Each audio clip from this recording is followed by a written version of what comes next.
Merci de venir écouter cette présentation. Merci aussi FIA aussi pour l'invitation et pour le salon également, dans ce contexte un peu particulier, bon, mais optimiste. Donc, je suis Yacine Kabesh, le fondateur de Circuleg. Circuleg, en quelques mots, donc, on valorise les coquilles d'œufs issues des casseries. Les casseries, en fait, c'est des usines qui sont en amont de l'industrie agroalimentaire, qui cassent des œufs, séparent le blanc du jaune et ensuite revendent des ovoproduits, donc les blancs et les jaunes, à d'autres industries agroalimentaires. Et aujourd'hui, ces coquilles, en fait, valorisent que très peu, voire pas du tout leurs coquilles d'œufs. Et pour autant, il y a une réelle opportunité, notamment sur des marchés pet food, compléments alimentaires, cosmétiques. Et donc nous, c'est là-dessus que nous nous positionnons.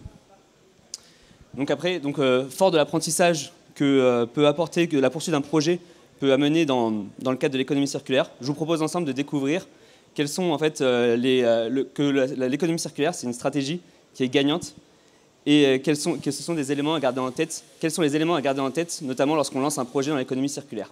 On va étudier ensemble un peu pourquoi l'économie circulaire est une stratégie gagnante et quels sont les éléments à regarder lorsqu'on se lance dans un projet d'économie circulaire. Maintenant, c'est les slides. C'est super. Ah non, c'est bon. Donc, en fait, on est parti d'un double constat. D'une part, d'un côté, il y a 12 millions de tonnes de coproduits qui sont actuellement rejetés par les industries agroalimentaires. Parmi ces 12 millions de tonnes, 80% sont actuellement en fait que faiblement, voire pas du tout valorisés. Et pour autant, c'est un marché qui s'élève à 46,7 milliards de dollars au total dans le monde. Donc le premier constat, c'était celui-ci. Le deuxième constat, de l'autre côté, on a des industriels qui sont à la recherche de nouvelles matières premières issues de l'économie circulaire, biosourcées, et qui est donc en fait pour répondre aux attentes des consommateurs. Aujourd'hui, les entreprises, on le sait, qui prennent une vraie stratégie environnementale, une stratégie d'économie circulaire, répondent au mieux aux attentes des consommateurs. D'ailleurs, 61%, ça a été affirmé que 61% des consommateurs sont plus enclins à acheter des produits qui sont issus aux entreprises qui ont une stratégie environnementale. Donc, face à ce double constat, nous, on a une mission. Notre mission, c'est de permettre une haute valorisation ajoutée des coproduits industriels, pour ainsi faire le lien entre des filières qui n'existaient pas auparavant. Tout ça dans une démarche d'économie circulaire et locale. Donc pour ça, en fait, on a défini 4 points à regarder et à valider en se lançant dans un projet d'économie circulaire. Tout d'abord, il est important de regarder que le coproduit est disponible en grande quantité et qui est réparti sur le territoire de manière stratégique. Ensuite, regarder s'il est possible de relever la marge de valorisation du coproduit par rapport à ce qui est déjà fait. Ensuite, généralement, il faut en plus, donc il y a des enjeux technologiques dans le but de relever sa marge de valorisation. Et enfin, il faut mettre en place un modèle viable et durable. Donc voici les 4 points que je vais aborder un par un, toujours en prenant l'exemple bien sûr de Circuleg. Donc tout d'abord, il faut mettre le doigt sur une matière première disponible. Comme je vous disais, donc les casseries, pour revoir, c'est des casseries, en fait, c'est des usines qui cassent les œufs, qui séparent le blanc du jaune et qui vendent des ovoproduits à d'autres industries agroalimentaires. Aujourd'hui, ces casseries valorisent vers certains secteurs ou pas les coquilles d'œufs. Donc ça dépend d'âge, du compostage, ou certaines ne valorisent pas forcément pour autant. Et pour autant, ça représente 40 000 tonnes de coquilles d'œufs. Et c'est un poste de dépense pour elles. Ce poste de dépense, il est lié tout d'abord majoritairement lié au fait que, en fait, légalement, les casseries doivent hygiéniser les coquilles d'œufs en vue de les épandre sur les terrains. Donc il y a des coûts OPEX, donc des coûts de machines. Ensuite, il y a également les coûts opérateurs, forcément, et les coûts d'achat de matières premières. Le marché des casseries. Donc le marché des casseries, comme on peut voir, il est régionalisé, il est donc centré quart nord-ouest français. Et donc il y a au total 53 casseries, dont 16 qui en fait ont 80% de l'activité. Aujourd'hui, on a discuté avec 30 d'entre elles et la plupart sont toutes intéressées pour notre business model, notre entreprise. Le deuxième point à regarder, qu'on a regardé, c'était est-ce qu'il était possible de révéler la marge de valorisation des coquilles d'œufs. Donc, comme je vous disais, aujourd'hui, c'est de l'épandage, ça peut être aussi du compostage. Donc, en fait, la coquille d'œuf était utilisée avant tout pour la source de carbonate de calcium. Et pour autant, donc nous, on a regardé quel était en fait qu'est-ce qui constituait la coquille d'œuf. La coquille d'œuf en fait est constituée de 2 parties, la coquille externe et la membrane interne, la petite membrane qu'on peut voir lorsqu'on écale un œuf. La coquille externe est riche à 98% de carbonate de calcium. Et la membrane interne, elle est riche en différents constituants, notamment collagène, acide hyaluronique, chondroïtine sulfate.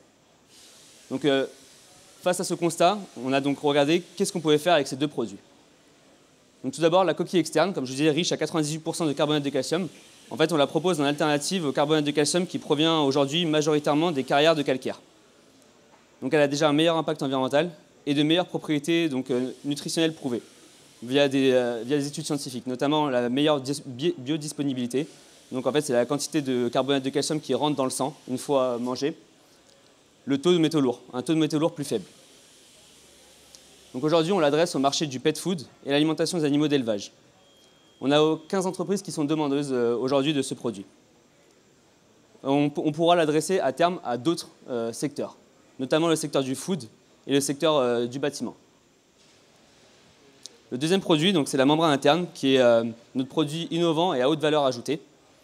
Elle est riche, comme je vous le disais, en acide hyaluronique, en glucosamine, en chondroïtine sulfate, et en fait, elle a des propriétés prouvées via des études cliniques pour le soutien de la fonction articulaire, la bonne santé de la peau et des cheveux. Et donc aujourd'hui, on l'adresse dans un premier temps au marché du complément alimentaire, le marché du pet food également. On a 25 entreprises qui sont demandeuses pour ce produit-là. On sait qu'en plus, on pourra l'adresser à terme à d'autres secteurs, le marché du pharmaceutique, le marché du cosmétique, de la cosmétique et le marché de la protéine sportive notamment. Donc, après avoir vu que la matière première était disponible en grande quantité, qu'elle avait un potentiel de valorisation vers d'autres secteurs, du coup, on a dû répondre à un enjeu de technologie. Généralement, majoritairement, la plupart du temps, il y a des enjeux technologiques aussi. Donc, c'est ce qui s'est passé pour Circuleg. Donc, le premier verrou technologique qu'on a dû lever, c'était sur la séparation coquille-membrane. Et ensuite, maintenant, on est en train d'étudier via un laboratoire de recherche l'extraction de l'acide hyaluronique des membranes. Je vais prendre procédé par procédé notre roadmap technique.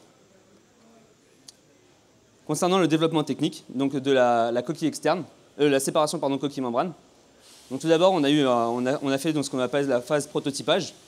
Donc pour ça, en fait, on a testé différents procédés pour essayer de voir lequel était le plus optimal, lequel était aussi le plus en adéquation avec l'attente des consommateurs et donc de nos clients, les industriels. Et ensuite, à la fin donc, de ces résultats, on a décidé de prendre un procédé et on a réalisé ce qu'on appelle le scale-up, donc la montée en échelle. Donc aujourd'hui, on est au stade pilote.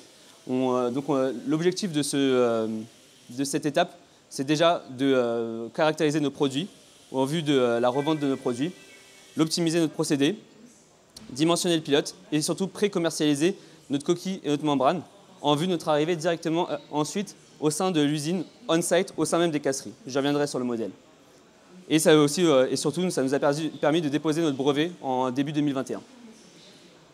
Et donc, une fois qu'on aura réalisé ces différents objectifs, on pourra positionner nos machines directement au sein d'une casserie et ensuite copier-coller notre modèle à la sortie de toutes les casseries. Concernant l'extraction acide hyaluronique, je l'ai très rapidement mentionné. Donc, on a vu qu'il y avait un réel potentiel d'extraction également de l'acide hyaluronique des membranes. Et donc pour ça, en fait, il s'est passé différentes phases. D'abord, on a validé le concept technologique avec les directeurs et directrices de notre laboratoire partenaire. Et maintenant, nous sommes à la phase de prototypage au laboratoire. Et donc les premiers résultats sont concluants. Et une fois que on aura fini cette étape, on pourra tester le marché. On pourra voir quel acide hyaluronique exactement on a extrait. Il y a différentes choses à regarder, notamment le poids moléculaire, etc. Et donc, si le marché est aligné, si les attentes scientifiques sont alignées également aussi, on pourra passer à l'unité pilote et enfin au module industriel. Et enfin, pour nous, donc, la dernière chose à mettre en place qui est important, qui est forcément important, c'est de mettre en place un modèle viable et durable. L'intérêt, en fait, n'est pas forcément d'être un acteur qui est complètement indépendant, mais vraiment un acteur qui est complètement ancré au sein de la filière. Étant donné que nous nous mettons au sein d'une filière, il faut être capable d'assurer les relations les plus durables possibles. Et donc pour ça, on a mis en place ce on a appelé le business model gagnant-gagnant. Donc tout d'abord, je l'ai mentionné, on évite un coût de traitement des coquilles aux casseries. En plus, ensuite, après, donc, on récupère nos coquilles au sein même des casseries, les coquilles au sein même des casseries, qu'on processe via donc, nos procédés, toujours au sein des casseries, pour avoir le modèle le plus scalable la montée en échelle la plus facile. On revend les produits vers les différents secteurs que j'ai pu vous citer. Et enfin, on partage notre bénéfice avec les casseries, nos partenaires. Et on souhaite remonter un cran plus haut aussi et reverser aux éleveurs, producteurs d'œufs alternatifs. Pourquoi? Parce que, donc, déjà, d'une part, parce que c'est dans nos valeurs, c'est ancré.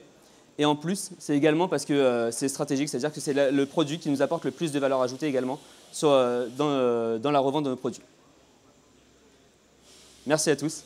Merci d'avoir écouté la présentation. Et si vous avez des questions, si vous avez des enjeux de valorisation de coproduits, avec grand plaisir, j'y répondrai. Voici mon mail.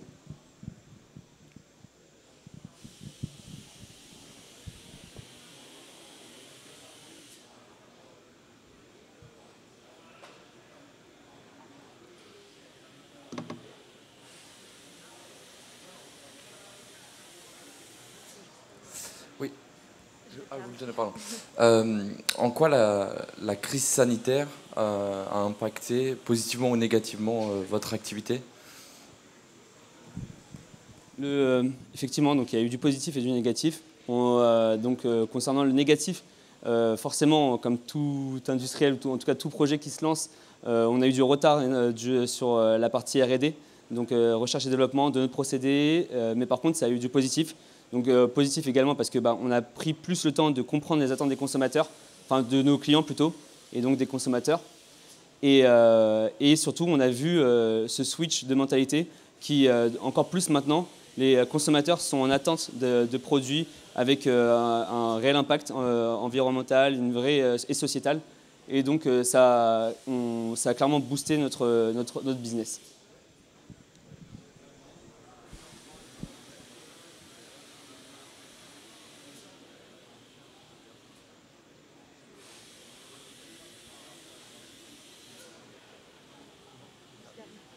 Bonjour.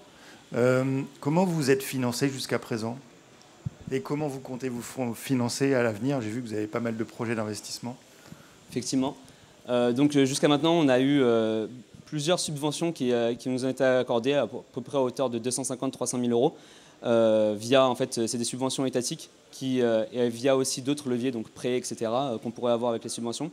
Et à l'avenir, donc là, notamment pour la partie industrialisation de notre procédé, on est actuellement en levée de fonds qui donc va nous permettre en fait de financer notre première usine et donc lancer le procédé. Et concernant la R&D extraction d'acide hyaluronique, une partie sera financée par la levée de fonds. Il y a d'autres subventions. On est clairement, disons, dans les tendances, et tant mieux, des subventions données dans le plan de relance. Et donc on pourra les saisir.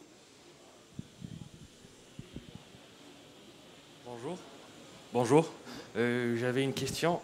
Une fois que vous avez extrait l'acide hyaluronique, votre coproduit, comment vous allez le retraiter derrière? Effectivement, c'est une question qu'on saisit en ce moment. Pour être honnête, on ne sait pas encore, mais on est en train de caractériser justement le culot lorsqu'on extrait. Donc en fait, l'acide hyaluronique remonte et donc la partie qui culotte, qui sera très probablement en fait la protéine, des hydrolysats de protéines, on pourra les valoriser. Ils ont leur marché et on le fera. Mais effectivement, aujourd'hui, il faut encore qu'on caractérise cette partie coproduit qui sera en fait un futur produit pour nous.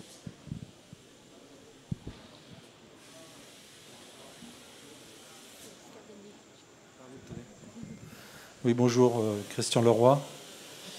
Je vois que vous communiquez beaucoup sur l'aspect innovant de votre activité. Je suis en Bretagne, dans le Morbihan, et il existe déjà depuis 3 ans une société qui fait exactement ce que vous espérez faire. Et depuis 3 ans, je m'étonne qu'en fait vous communiquez sur l'aspect innovation alors qu'il y a déjà des choses qui existent et qui fonctionnent. Alors je vois que vous faites référence à quelle société, et du coup non, nous ne sommes pas du tout sur les mêmes secteurs d'activité. Alors je précise comme aussi que bien sûr cette société-là a toute une démarche de valorisation des coproduits qui est en cours. Vers l'épandage. Non, pas uniquement. Vous avez bien sûr des valorisations de coproduits comme ce que vous présentez. Donc l'aspect innovation, si vous voulez, l'aspect d'économie circulaire, tout ça s'est développé depuis enfin depuis plus de 3 ans, parce que ça existe depuis 3 ans. J'ai toujours été étonné de voir qu'en fait un jeune ingénieur issu de l'école d'AgroParis, ParisTech,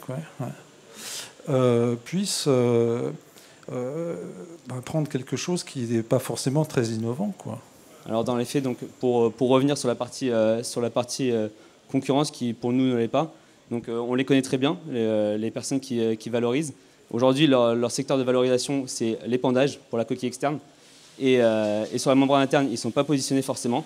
Et ils sont rattachés à une casserie avec laquelle on parle aussi, mais qui du coup, ils n'ont pas du tout la même vocation que nous à vouloir s'expandre. C'est une stratégie qu'ils ont décidé de prendre et qu'on est content.